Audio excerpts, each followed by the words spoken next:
Olá pessoal, sejam bem-vindos ao curso de Eletricidade Básica. Essa é a nossa aula de número 13. Nesta aula nós vamos entender a primeira lei de Kirchhoff, conhecida também como lei dos nós. Tá? Nós vamos fazer um estudo desta lei, que é muito importante na interpretação de circuitos elétricos.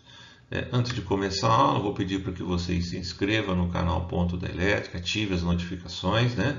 Nós estamos postando aqui 2 aulas por semana. E também, se você gostou do vídeo, não deixa de dar um like, um joinha, tá bom? Isso vai nos ajudar bastante.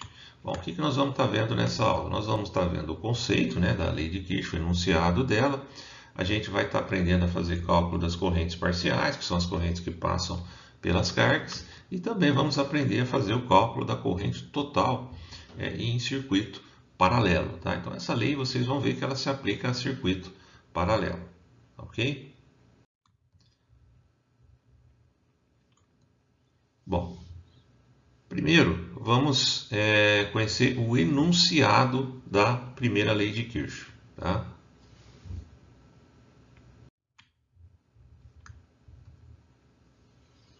Tá lá, ó. A soma das correntes que chegam a um nó é igual à soma das correntes que dele saem, certo? Então, é uma coisa bem simples, né? Mas vocês vão ver que tem muita aplicação, tá? Vamos ver isso com um circuito, né? Com uma figura. Tá aqui, ó. Eu tenho aqui um nó, né? Só para relembrar, a gente já viu isso, mas nó é a junção, né, de 3 ou mais fios em um mesmo ponto. Tá? Quando você tem 3 ou mais fios juntos, conectados, eu tenho um nó. É onde você vai ter um ponto que a corrente se divide, né? Então, se analisando esse nó aqui, vamos dizer que eu tenho aqui uma corrente I1 que chega nele, tá? E depois eu vou ter duas correntes aqui que saem dele, ó, o I2 e o I3. Tá? Então, sempre, pessoal, de acordo com a primeira lei de Kirchhoff, o que vai ocorrer? Ó? Se eu aplicar a lei aqui, ó, a corrente a somatória das que chegam, no caso é uma só, é I1, né? É igual à somatória das que saem. Quem que está saindo? O I2 e o I3. Então, eu somo elas. Tá aí, ó. Tá? Então, neste nó que a gente está vendo aí, o valor da corrente I1 é igual à somatória dos valores das correntes I2 e I3. Ok?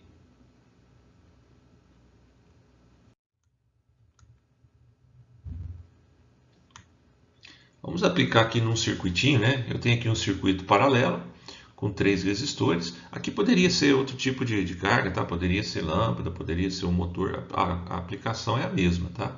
A gente está usando aqui o resistor como exemplo, mas pode ser qualquer tipo de carga. Eu vou daqui dar nome a esses 4 nós, né? Nós temos 4 nós aqui no circuito. Só para efeito didático, eu vou chamar cada um por uma letra, né? A, B, C e D. E a gente vai colocar aqui os valores das correntes. Então vamos dizer que aqui no nó A está chegando a corrente total, né, que vale 10 amperes. Depois vai para o resistor 1 uma corrente que nós vamos chamar de 1, de 6 amperes. E segue em direção ao nó B uma outra corrente que nós vamos chamar de I4, que vai ter um valor de 4 amperes. Depois, lá no resistor R2 vai vir uma corrente I2, né, que nós vamos colocar aqui como 2 amperes. E no resistor I3 vai uma corrente I3 que nós vamos colocar aqui de 2 amperes. Lá no nó C vai estar chegando essa mesma corrente I3, né, que vai passar pelo resistor, ok? E vai sair do nó C uma corrente I5, que nós vamos colocar aqui um valor de 4 amperes. E por fim, vai retornar para a fonte a corrente total, né, sempre assim, a corrente que sai é a mesma que chega, né, de 10 amperes. A gente vai analisar aqui cada nó para ver a aplicação para comprovar, na verdade, né, a aplicação da primeira lei de Kirchhoff. Vamos começar aqui no nó A, né? Vamos fazer a análise aqui da primeira lei de Kirchhoff. Então, as correntes que chegam no nó A tem que ser igual às que saem, a somatória das que saem. Né? Vamos ver se vai acontecer isso. Ó. Quem chega é o I total e quem sai é o I1 mais o I4, certo? Então, a somatória das que chegam tem que ser igual às das que saem. Substituindo os valores, ó, 10 é igual ao I1 vale 6, o I4 vale 4, né? E você vai ver que está comprovado, porque 10 é igual a 10. Sempre tem que ser verdadeiro essa situação aqui em cada nó. No nó B, vamos fazer a mesma coisa, né? Somatória de quem chega tem que ser igual à somatória de quem sai. Quem está chegando é o I4, né? E quem está saindo é o I2 mais o I3. Tá lá. Então, o I4 tem que ser igual à somatória das correntes I2 mais a corrente I3. Substituindo, o I4 vale 4, o I2 vale 2, o I3 também vale 2. Está lá comprovado, o 4 é igual a 4. No nó C, vamos fazer o mesmo raciocínio, né? Quem chega no nó C? O I2 e o I3. Então, a somatória de quem chega, I2 mais I3, tem que ser igual a quem sai. Quem que está saindo é o I5. Né? Substituindo os valores, ó, 2 mais 2 vai ser igual a 4, né? Comprovado aí, ó, 4 igual a 4. No nó D, mesmo raciocínio, né? Somatória de quem chega é o I1 mais o I5, que está chegando no nó D, né? Tem que ser igual à somatória de quem sai, que é o IT, que é o I total. Tá? Então, o I1 vale 6, o I5 vale 4, tem que ser igual a 10. Está aí comprovado. Aqui foi mais só para demonstrar, né? Que isso vai sempre ocorrer em qualquer circuito. Tá bom? Agora vamos fazer aqui um exemplo, né? Vamos fazer um exemplo aqui de cálculo. Nós vamos calcular as correntes parciais naquele mesmo circuito, né? Um circuitinho com 3 resistores. Então, vamos fazer isso daí. Bom, pessoal, está aqui o circuito, né, para a gente fazer esse exercício. Agora eu tenho aqui os valores da resistência dos resistores, né, e também tenho o valor da tensão da fonte. Nosso objetivo aqui vai ser calcular as correntes que vão estar circulando por cada resistor, né? O I1, o I2 e o I3. Seria as correntes no R1, no R2 e no R3, tá ok? Muito bem. O que a gente vai fazer antes aqui de começar? Só relembrar aqui um conceito de circuito que a gente já aprendeu, né, na nossa aula de tipos de circuito elétrico. Perceba que eu tenho aqui 4 voltímetros, né? E vocês vão perceber que os 4 vão indicar a mesma coisa, o mesmo valor de tensão. E por que isso? Porque os 3 resistores estão em paralelo e também estão em paralelo com a fonte. E nós já aprendemos lá na aula sobre tipos de circuito elétrico que quando as cargas estão em paralelo, o valor da tensão é igual entre elas. Tá? Que não importa se é fonte com fonte, se é resistor com resistor ou se é resistor com fonte. Está em paralelo, o valor da tensão é o mesmo. Tá ok? Por que eu estou relembrando isso? Porque nós vamos precisar desse conceito aqui. Ó. Então, só para colocar aqui, né, ó, a tensão da fonte, que é a tensão U, vai ser igual à tensão sobre o resistor R1, que é a tensão U1, que vai ser igual à tensão sobre o resistor R2, que é a tensão U2, que vai ser igual à tensão R3, a tensão U3, que é a tensão sobre o resistor 3, e todas elas vão ter o valor de 300 volts, que é o valor da tensão da fonte, da tensão U, tá? 300 volts, tá? Muito bem. Como é que eu vou calcular essas correntes aí? Eu vou usar a lei de Ohm. Como é que eu calculo a corrente utilizando a lei de Ohm? Eu pego a tensão e divido pela corrente. Então, quem é a corrente I1 que passa pelo resistor 1? É o valor da tensão que está sobre esse resistor dividido pelo valor da resistência dele. Eu tenho o valor da tensão? Tenho. É 300 volts, nós acabamos de ver. Tem o valor da resistência? Tem, é 100 ohms. Tá? Fazendo esse cálculo aí, ó, eu vou chegar à conclusão que a corrente I1 vale 3 amperes. Ok? Então, o que nós utilizamos aí? Utilizamos a lei de Ohm e conceito de circuito, né? Muito bem. Para eu calcular a corrente no resistor 2, que vai ser a corrente I2, vou fazer a mesma coisa. Vou pegar a tensão que está aplicada no resistor R2, que é a tensão U2, e vou dividir pelo valor da resistência do resistor R2. Tá? Tá aí a fórmula, né? Vou substituir os valores. Quanto que vale o 2? Também vale 300 volts, né? Também vale 300 volts. Nós já vimos isso anteriormente. E o R2, quanto que vale? Vale 150 ohms. Fazendo o cálculo aí, ó, 150 dividido por 300 dividido por 150. A corrente que vai passar pelo resistor 2 vale 2 amperes. E para finalizar, né? Nós vamos ver a corrente que vai passar pelo resistor 3, que é a corrente I3. Está aqui embaixo. Ó, tá? I3 vai ser igual à tensão que está aplicada sobre o resistor 3, que nós vamos chamar de U3, dividido pelo valor da resistência dele. Substituindo, né? o I3 vai ser igual a 300, que é o valor da tensão, né? Dividido por 300 também, que é o valor da resistência elétrica desse resistor. Então, nós vamos chegar à conclusão que o I3 vai ter um valor de 1 ampere. Ok? Pronto. Está calculado aí o valor das correntes parciais, né, desse circuitinho aí, ou seja, das correntes de cada carga. Tá? Corrente parcial, só para reforçar, né, são as correntes que passam por cada carga em um circuito paralelo. Muito bem, eu vou indicar isso aí lá no diagrama, né, ó, a I1, que está passando pelo resistor 1, a corrente 2 está passando pelo resistor R2 e a I3 pelo resistor R3. Aqui tem um detalhe importante, pessoal, por onde que está passando a maior corrente? Qual resistor que está sendo percorrido pela maior corrente? É o resistor R1, né, 3 amperes. Percebam que ele tem a menor resistência dos três, né? Ele tem um valor menor de resistência. Tá? Aonde que está passando a menor corrente? No resistor R3, que tem o maior valor de resistência.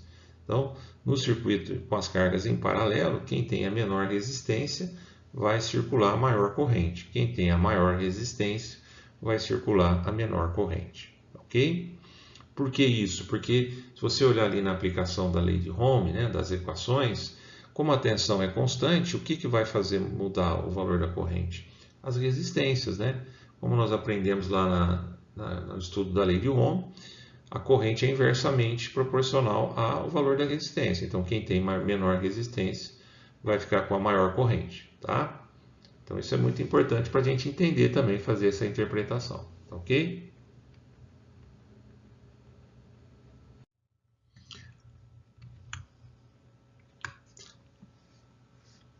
Bom, pessoal, agora nós vamos fazer o cálculo da corrente total. Está aqui o circuito, né, com as indicações das correntes que nós calculamos anteriormente, né? E agora nós vamos fazer o cálculo da corrente total. Tem duas formas de fazer isso aí. Uma é usando a lei de Ohm, tá? Como é que a gente faz usando a lei de Ohm? Nós fazemos o seguinte, ó. Aqui está a expressão da lei de Ohm, né? Você calcula a corrente e a tensão dividido pela resistência. Como a gente quer calcular a tensão total, como a gente quer calcular a corrente total, então nós vamos usar a tensão total e também a resistência total. Quem que é a resistência total? É o REC, né? É a resistência equivalente. A tensão total a gente tem, vale 300 volts. O que tem que calcular? A REC, porque a REC eu não tenho. Tem que calcular a REC. Como eu tenho o valor da resistência dos três resistores, não fica difícil. Nós já aprendemos a fórmula, né, nas aulas anteriores, é só substituir aqui. Ó. Vou substituir na fórmula, né? A fórmula está aí. Tá? Nós vamos substituir na fórmula os valores que nós temos, o valor de R1, de R2 e de R3. Se você não sabe de onde veio essa fórmula, assista a nossa aula lá de associação de resistores, que lá tem explicado direitinho, tá? Tudo sobre associação de resistores. Bom, fazendo as contas aí, né? Nós vamos chegar em 0,02, né? 1 dividido por 0,02, que vai dar 50 ohms. Pronto, nós já calculamos aí a resistência equivalente. Agora o que eu vou fazer? Vou substituir na equação da corrente, ó, tá? Eu tenho a tensão, né? A tensão vale 300 volts, a tensão da fonte, que é a total, tá? E aí eu vou fazer o quê? Vou dividir pelo valor da REC, né? Que é 50, que nós acabamos de calcular, e vamos chegar numa corrente total de 6 amperes, né? 300 por 50 vão dar 6 amperes, está lá. Pronto. Essa é uma forma de fazer, utilizando a lei de Ohm. Tem uma outra forma de fazer, que é usando a soma das correntes das cargas. É muito mais fácil, né? O que eu vou fazer? Num circuito paralelo, se eu tiver as correntes de cada carga, né? No caso aqui de cada resistor, é só eu fazer o quê? A somatória. Ó. A corrente total vai ser igual à soma das correntes parciais, as correntes de cada carga. Ó. I1 mais I2 mais I3. Ok? Então, substituindo aqui na equação, ó, o I1 vale 3, né? O I2 vale 2 e o I3 vale 1 ampere. Fazendo essa soma aí, né? Nós vamos chegar em 6 amperes. Tá lá, já está indicado lá, né? Já indiquei lá a corrente total. E aí fica Bem mais fácil de fazer, né, pessoal? Muito mais fácil assim. Aí vai depender, né? Tem situações que você não tem o valor das correntes de cada carga e é mais fácil usar a lei de Ohm. Agora, se você tiver as correntes parciais, né, as correntes de cada carga, aí não compensa. Compensa fazer dessa forma, né? Ok? Muito bem. Agora nós vamos fazer, só título de exercício, né? Nós vamos calcular as correntes que faltaram, né? Naquele circuitinho lá. Nós vamos deixar indicado todas as correntes lá. E aí nós vamos usar a lei dos nós. Vamos ver como é que a gente faz. Ó. Então vamos lá, pessoal. Vamos agora completar todas as correntes nesse circuito aqui que nós estamos trabalhando. Ó. Então o que está faltando? Falta essa corrente aqui, né? Que nós vamos chamar de I4, e falta essa aqui para calcular, que nós vamos chamar de I5. As demais nós já calculamos, né? Então vamos lá. Como é que eu vou calcular a I4 e a I5 aqui? Aplicando a lei dos nós. Ó. Vamos ver lá no nó A. O que está acontecendo no nó A? Aplicando a lei dos nós lá, nós vamos ver que quem chega, né, a somatória de quem chega, é o I total, é igual a somatória de quem sai. Quem que está saindo? O I1 e o I4. Então, eu somei o I1 mais o I4. O valor de quem chega do I total é 6. O I1 eu tenho é 3, eu não tenho é I4, que é quem eu quero achar. Pronto. Passo 3 para o outro lado da equação subtraindo. Quanto que vai dar o I4? 3 amperes. Está aí, ó, calculado o I4. Certo? Vou indicar ele lá no circuito. Ó. Olha lá, o I4 agora vale 3 amperes. Eu indiquei ele lá. Tá? Tá lá o valor. E no outro, a outra corrente que falta é a corrente I5. Aí nós vamos trabalhar no nó C. Vamos aplicar a lei dos nós no nó C. Nós vamos fazer a somatória de quem chega é o I2 mais o I3. Tem que ser igual a somatória de quem sai, que é o I5. Vou substituir os valores. Quanto que vale o I2? Vale 2. Quanto que vale o I3? Vale 1. Aí ficou fácil, né? O I5 vai dar 3 amperes. Pronto. Aí. Era a corrente que faltava, né? 3 amperes. Eu vou indicar ela lá no circuito, tá? Tá lá, o I5 é igual a 3 amperes. E aí nós deixamos todas as correntes indicadas aqui, tá? Calculamos todas as correntes aqui utilizando a lei dos nós, ok? Bom, pessoal, por hoje era só, tá? Espero que vocês tenham compreendido. Qualquer dúvida é só deixar aí nos comentários, tá? Se você gostou do vídeo, não deixa de dar um like aí pra gente. E até a nossa próxima aula aí. Valeu, obrigado pela atenção de vocês aí.